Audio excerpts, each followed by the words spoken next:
There is a bed in the intensive care unit where I used to work.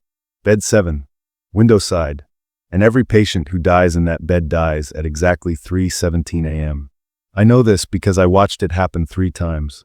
3 different patients, 3 different nights, 3 identical deaths, and each time, there was a man standing at the foot of the bed who should not have been there. I need you to understand something before I tell you this story. I am a nurse. I have been a nurse for 19 years. I have watched more people die than I can count. I have held hands as monitors flatlined. I have performed CPR until my arms burned and my back screamed. I have called time of death and then walked into the next room to save another life. Death does not scare me. Death is part of the job. But what happened in bed 7 was not death. It was something else. Something that wore death like a mask. Something that came for specific people at a specific time in a specific place. And the third time I saw it, it looked directly at me. This story was originally shared on Reddit by an ICU nurse who worked at a major hospital in Milwaukee, Wisconsin. What you are about to hear is their experience, told exactly as they described it. This is not fiction. This is not entertainment. This is the reason a decorated critical care nurse with nearly 2 decades of experience transferred to a different unit and never looked back. My name is not important. What matters is what I witnessed, what I documented, and what I can no longer pretend did not happen. I worked in the medical intensive care unit at St. Anthony's Hospital for 12 years. The MICO handles the sickest patients in the hospital. Sepsis, respiratory failure, multi-organ dysfunction, massive heart attacks. The people who come to us are fighting for their lives, and many of them lose that fight. The unit has 16 beds arranged in a horseshoe pattern around the central nursing station. Each bed is separated by glass walls and curtains. Each bed has its own monitors, ventilators for pumps, and crash cart nearby. The lighting is always dim. The sounds are always the same. The beeping of cardiac monitors, the rhythmic whoosh of ventilators, the soft alarms that punctuate every hour. I work the night shift. 7 p.m. to 7 a.m. 12 hours of darkness, exhaustion, and the constant vigilance that keeps critically ill patients alive. Night shift is different from day shift. Quieter, lonelier. The hospital feels different after midnight. The hallway's empty. The visitors gone. Just the patients and the staff and the endless beeping of machines. Bed 7 was in the corner of the unit. Window side, which meant it had a view of the parking lot and the city lights beyond. It was one of the larger rooms, usually reserved for patients who needed extra equipment or who were expected to be with us for a long time. I never liked bed 7. I could not explain why. There was nothing visibly wrong with it. The equipment worked perfectly. The room was clean. The window let in natural light during the day. But something about that corner of the unit felt wrong. The air was different there. Heavier. Colder. Even in the middle of summer, even with the heating system working perfectly, Bed 7 was always a few degrees cooler than the rest of the unit. I mentioned it to other nurses over the years. Some of them shrugged it off. Some of them looked at me with knowing eyes and changed the subject. One nurse, a woman named Deborah who had worked at St. Anthony's for 30 years, told me never to take an assignment that included Bed 7 if I could avoid it. I asked her why. She just shook her head and walked away. For years, I dismissed my unease as superstition. I am a scientist. Nursing is a science. I believe in vital signs and lab values and evidence-based practice. I do not believe in ghosts or curses or haunted hospital beds. At least, I did not believe. The first death happened on March 14, 2019. The patient's name was Robert Thornton, 62 years old, admitted with severe pneumonia that had progressed to acute respiratory distress syndrome. He was on a ventilator, sedated, receiving continuous medications to support his blood pressure. His condition was critical but stable. I was assigned to beds 6, 7, and 8 that night. 3 patients, 3 sets of monitors, 3 lives in my hands. Robert Thornton was in bed 7. I remember checking on him at 2:45 a.m. His vital signs were stable. His oxygen levels were acceptable. His sedation was adequate. There was no indication that anything was about to change. I returned to the nursing station to document my assessment. I was typing notes into the computer when I heard it, the monitor alarm from bed 7. Not the soft chime of a minor alert. The urgent, piercing tone that means something is wrong.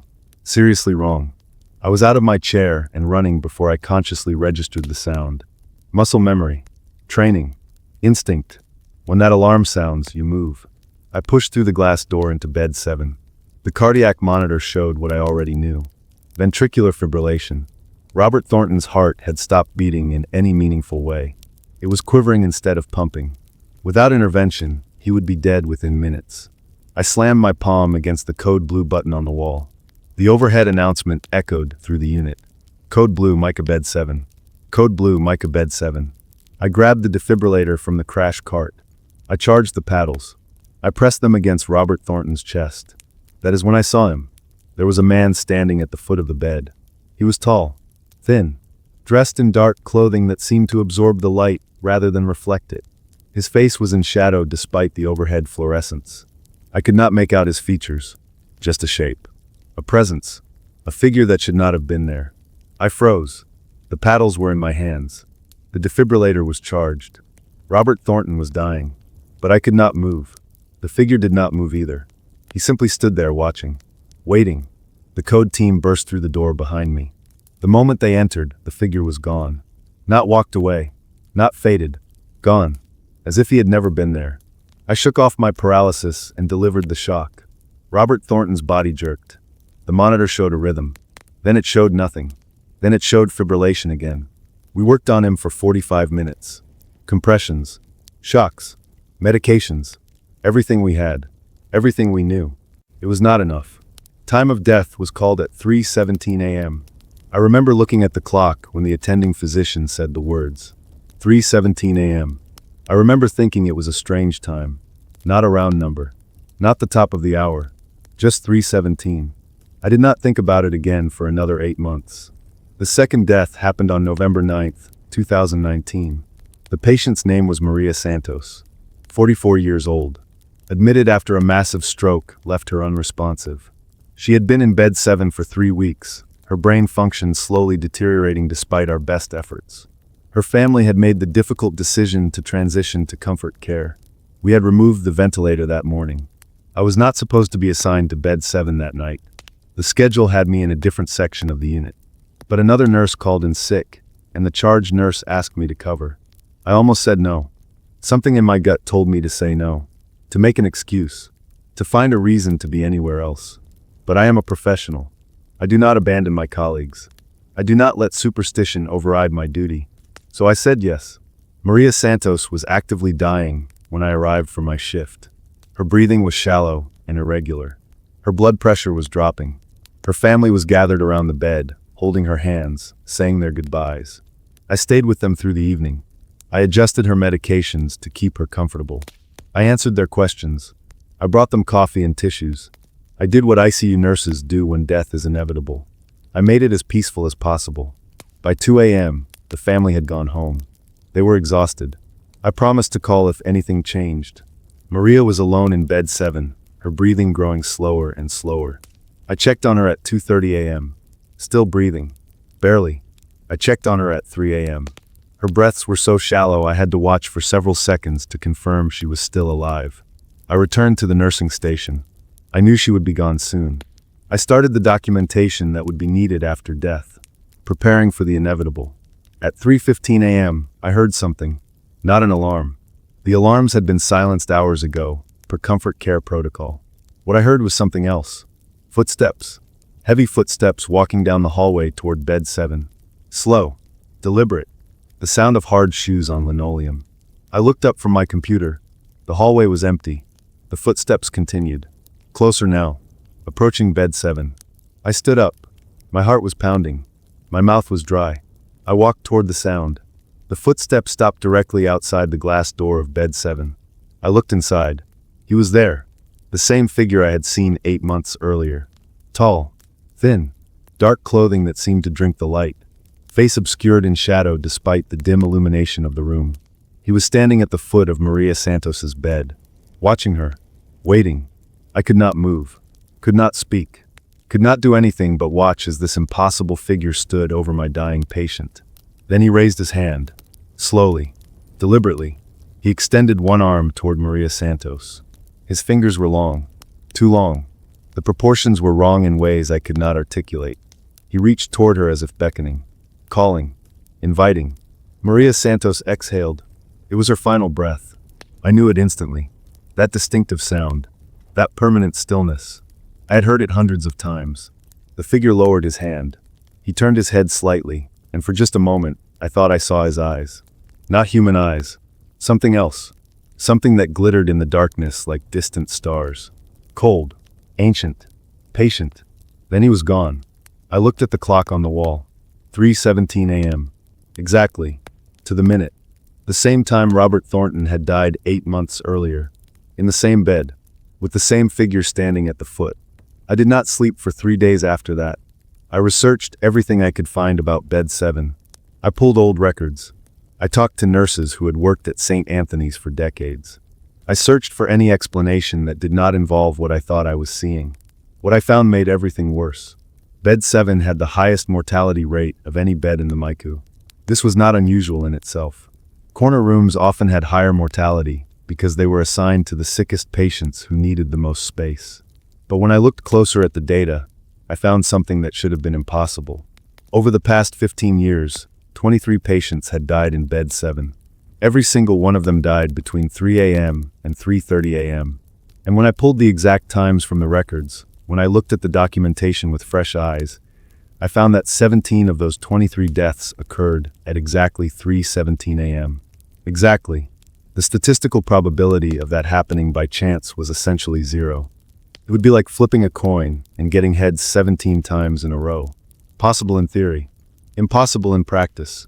Something was happening in Bed 7 at 3:17 a.m. Something that medical science could not explain. I started asking other nurses about their experiences. Most of them shrugged and changed the subject, but a few of them looked at me with recognition in their eyes. One nurse, a woman named Patricia who had worked nights for over 20 years, finally agreed to talk to me. We met in the cafeteria after our shift. She looked exhausted, but more than that, she looked scared. Patricia told me she had seen the figure 4 times over the years. Always in Bed 7. Always in the hours before death. She described him exactly as I had seen him. Tall. Thin. Dark clothing. Face obscured in shadow. Eyes that glittered like cold stars. I asked her what she thought it was. She was quiet for a long moment. Then she said something that haunted me. She said she thought he was an usher. Someone who guided souls from this world to whatever comes next. She said she thought Bed 7 was a doorway, a thin place where the barrier between life and death was weaker than it should be. She said the patients who died at 3:17 were not dying of natural causes. They were being collected. I asked her why 3:17. She did not know, but she said she had stopped asking questions years ago. She said some things were better left unknown. I should have listened to her. The third death happened on July 23, 2020. The patient's name was James Whitfield. 57 years old, admitted with complications from a routine surgery. He had developed an infection that spread to his bloodstream. Sepsis. Multi-organ failure. He had been in Bed 7 for 6 days. I was not assigned to Bed 7 that night. I had specifically requested to be placed elsewhere. The charge nurse had agreed without asking why. But at 2:45 a.m., the code blue alarm sounded. Code blue, Micah Bed 7. Code blue, Micah Bed 7. I was at the nursing station when it happened. The night had been quiet. Too quiet. I had been fighting the urge to check on Bed 7 all evening, even though it was not my assignment. When the alarm sounded, I ran. I do not know why. It was not my patient. It was not my responsibility. But something pulled me toward that room. Something I could not resist. I arrived at Bed 7 just as the code team was setting up. The nurse assigned to the room was already doing chest compressions. The patient was in cardiac arrest. I pushed through the door and took my place on the team. Muscle memory. Training. Instinct. We worked on James Whitfield for 30 minutes. Compressions. Shocks. Medications. The full algorithm. Everything by the book. It was not working. At 3:10 a.m., the attending physician looked at me. I could see the decision forming in his eyes. We had done everything possible. The patient was not responding. I looked at the clock. 3:10 a.m. 7 minutes until 3:17. I knew what was coming. I looked toward the foot of the bed. He was already there. The figure stood motionless, watching us work. Watching us fight to save a life he had already claimed. His face was still in shadow, but I could feel his attention. His patience. His certainty. I continued compressions. My arms were burning. My back was screaming. But I could not stop. I could not let 3:17 arrive while there was still something I could do. 3:12 a.m. The rhythm on the monitor flickered. For just a moment, it looked like a heartbeat.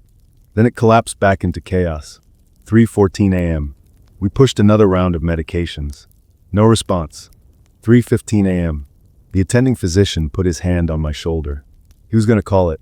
I could see it in his face. I shook off his hand and kept doing compressions. 3:16 a.m. The figure at the foot of the bed moved. It was the first time I had ever seen him move. In both previous encounters, he had been perfectly still. A statue, a shadow, but now he stepped forward. One step, toward the bed, toward the patient, toward me. I felt the temperature drop. The air around me grew cold. So cold I could see my breath forming clouds in front of my face. I kept doing compressions. 3:17 a.m. The figure raised his hand. Those impossibly long fingers extended toward James Whitfield. And as they reached for him, the cardiac monitor flatlined. The attending physician called it. Time of death, 3:17 a.m. But I was not looking at the patient anymore. I was looking at the figure, because for the first time, he was looking back at me. His head had turned. Those cold, glittering eyes were fixed directly on my face. I could feel them, not just see them, feel them, like ice water pouring down my spine, like fingers pressing against my soul. And then he smiled. I did not see his mouth. His face was still obscured in shadow, but I knew he was smiling. I could feel it, a cold, patient, knowing smile that said he recognized me, that said he had seen me watching him, that said he knew my name. The other members of the code team were cleaning up, documenting, preparing the body for the family to view. They moved around the room without noticing the figure standing among them. Only I could see him. Only I knew he was there. And he knew that I knew. He raised one of those long, impossible fingers to where his lips should have been. A gesture of silence. A warning. A promise. Then he was gone. I resigned from the MICA 3 weeks later. I told my supervisor I was burned out, that the stress had become too much, that I needed a change of pace. She understood. ICU nursing destroys people eventually. The turnover rate is brutal. She did not ask questions. She did not push for details. She simply thanked me for my years of service and wished me well. I transferred to an outpatient clinic. Day shift. No emergencies. No deaths. Just routine care for healthy people who would walk out the door under their own power. It should have been enough. It should have been my escape. But some things follow you. It has been 4 years since I last set foot in the MICU. 4 years since I watched the figure collect James Whitfield at 3:17 a.m. 4 years since those cold, glittering eyes met mine and smiled. I still dream about Bed 7. I dream that I am back in the unit, working my shift, when the code blue alarm sounds. I dream that I run toward Bed 7, but the hallway stretches longer and longer with every step. I dream that I finally reach the door, push it open, and find the figure waiting for me. In the dream, he is not standing at the foot of the bed. He is standing beside my bed. Because in the dream, I am the patient in Bed 7. I am the one connected to monitors. I am the one on the ventilator. I am the one dying at 3:17 a.m. while he reaches for me with those long, impossible fingers. I wake up screaming every time. My therapist says it is PTSD. My doctor says it is anxiety. My husband says it is just nightmares that they will pass with time. But I know the truth. It is not PTSD. It is not anxiety. It is not nightmares. It is a preview. I have done research. Obsessive research. I needed to understand what I saw, what I am still seeing in my dreams. I found references in folklore and mythology. The figure at the deathbed, the collector of souls, the usher who guides the dying from this world to the next. Every culture has a version of him. The Grim Reaper, the Anku, Thanatos, Azrael. Different names for the same entity. The one who comes when your time is up. But the stories say he comes for everyone. At different times. In different places. Wherever death occurs. The stories do not explain why he comes to the same bed at the same time, over and over again. The stories do not explain why he smiled at me. I went back to the hospital once. Not to work. Just to visit. I needed to see Bed 7 one more time. I needed to know if the feeling was still there. It was. The moment I stepped off the elevator onto the mica floor, I felt it. That heaviness in the air. That chill that had nothing to do with temperature. That sense of being watched by something ancient and patient. I walked to the doorway of Bed 7. The room was empty. Clean. Waiting for the next patient. I stood there for several minutes, staring at the foot of the bed where he always appeared. The air grew cold. I left before he could materialize, but I felt his attention following me all the way to the parking lot. I do not think he was angry. I do not think beings like him experience anger the way we do. I think he was curious. I think he was wondering why I could see him when no one else could. Wondering what made me different. Wondering if I might be useful someday. That thought terrifies me more than anything else. Because if he decides I am useful, he will come for me. Not to collect my soul. Not to guide me to whatever comes after death. To recruit me. To make me like him. To turn me into an usher who stands at the foot of beds, watching patients die at appointed times, reaching for souls with fingers that grow longer and longer with each collection. I do not know if that is possible. I do not know if the folklore supports such a transformation, but I saw him smile at me. I saw him put his finger to his lips. I saw him acknowledge me in a way he never acknowledged anyone else. And I know with a certainty that goes beyond logic that our relationship is not over. He will come for me again. Maybe not today. Maybe not this year. Maybe not for decades. But eventually, I will find myself in bed 7, and the clock will read 3:17 a.m., and he will be standing at the foot of my bed, waiting, patient as ever, cold as ever, smiling. I tell you this story because I need someone else to know. I need someone else to understand what is happening in bed 7 of the ICU at St. Anthony's Hospital in Milwaukee, Wisconsin. I tell you this story because I need someone to believe me. The doctors do not believe me. The therapists do not believe me. Even my husband, who loves me more than anything, does not truly believe me. But you might understand that there are places where death gathers, doorways where the barrier between worlds grows thin, beds where something waits for the dying, collecting them at appointed times with patience that spans centuries. You might understand that some of us can see these things, that some of us are marked by our ability to perceive what others cannot. And you might understand that being marked is not a gift. It is a curse, because once you see him, he sees you too. Once you acknowledge his existence, he acknowledges yours. And once he smiles at you, once he puts his finger to his lips and tells you to keep his secret, you become part of his world. Whether you want to or not, I am part of his world now. I have been since July 23, 2020. Since he looked at me across the body of James Whitfield and smiled with a mouth I could not see. I work in an outpatient clinic now. Day shift. No deaths. No emergencies. I tell myself I am safe, but I know I am not, because sometimes in the quiet moments between patients, I feel the air grow cold. Sometimes, in the corner of my eye, I see a tall, thin figure standing in the shadow. Sometimes, when I am driving home at night, I glance in the rearview mirror and see those cold, glittering eyes watching me from the back seat. He is not collecting me. Not yet. He is watching me. He is waiting for me. He is counting down to my appointed time. And when that time comes, when my own personal 3:17 arrives, he will be there, standing at the foot of my bed, reaching for me with those long, impossible fingers, guiding me to whatever comes next. I do not know what comes next.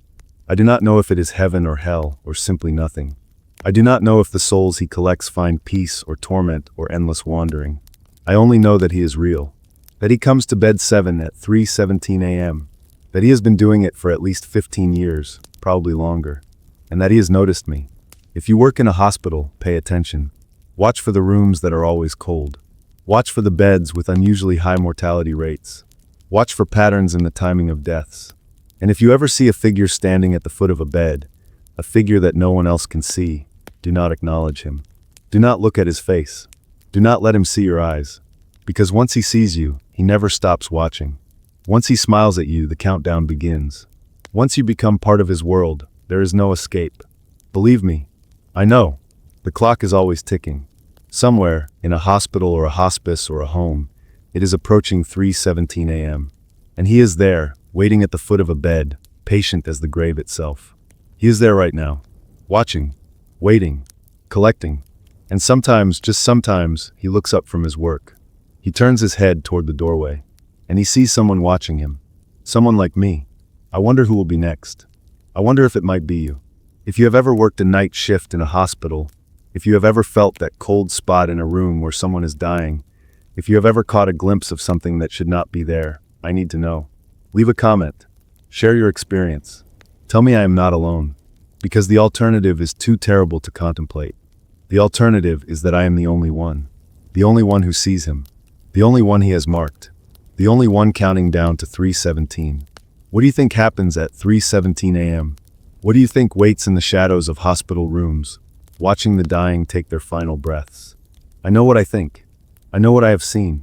And I know that some doors, once opened, can never be closed. The figure at the foot of the bed is real. The collection at 3:17 is real. And the smile he gave me that night in bed 7 is something I will carry with me until my own appointed time arrives. When it does, I hope I am ready. I hope I can face him without fear.